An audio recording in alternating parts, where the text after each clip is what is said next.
Waiter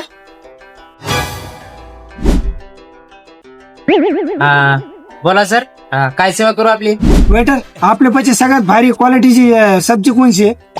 अहो हाय की आपल्याकडे सगळ्यात भारी चवदार आणि मस्त एकदम छान दिसणारी भाजी म्हणजे शेवभाजी. बरं शेवभाजी आहे का?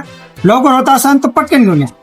अहो आमच्याकडे एवढी फास्ट म्हणजे एकदम फास्ट सर्व्हिस आहे.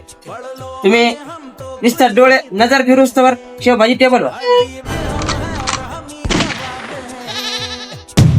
हे काय आहे? अहो सर तुम्ही म्हणले ना ते शेव आणि भाजी पाहिजे, हे शेव आहे आणि ही भाजी. सर आपल्याला मग भाकरी किती लागते? तो डोका बिका फिरला का रे? अशी भाजी असते का कुठं? काला है दाल में या काली दाल है.